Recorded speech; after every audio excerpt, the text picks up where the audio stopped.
Good morning, everyone. It is Tuesday, July 4th, 2017, and this is your fun fact of the day.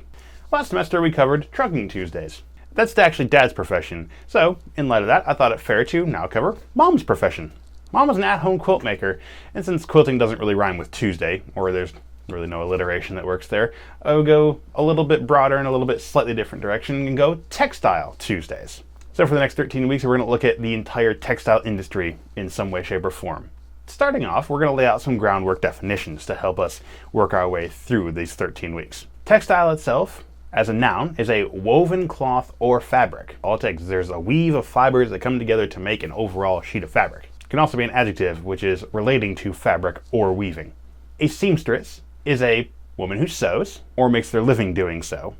Can be a profession, can be a hobby, something that they do consistently or intentionally. Woman's a seamstress.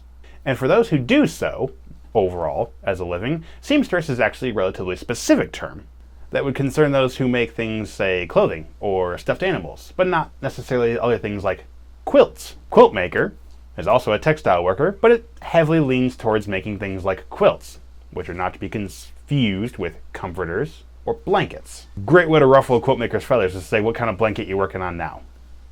Not going to turn out well for you. When you actually look at the textile industry as a whole, there's actually over 70 different professional labels that can be included in somebody who works there. There's probably many different subcategories or sub-job titles underneath each of these.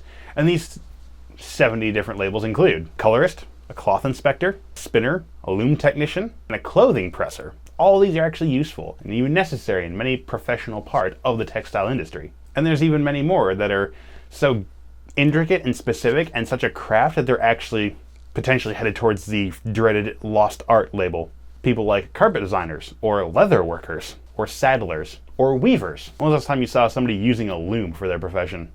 It's kind of a lost thing already. So join us for the remaining 12 weeks on Tuesdays to find out more about the textile industry. And that word that you probably recognize from 6th grade when you're looking at exports of nations as you're exploring world geography, but you kind of gloss over, like, oh, it's a textile, it means paper or something like that.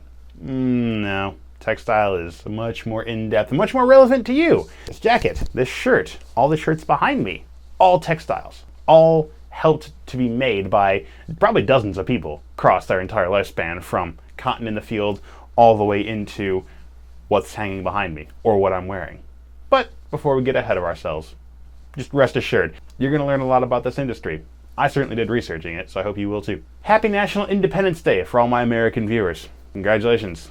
Even though, as we covered in a previous fact, this is just more of a celebratory commonplace, and the actual independence is a bit of a different day. But enjoy your fireworks all the same. And your barbecue.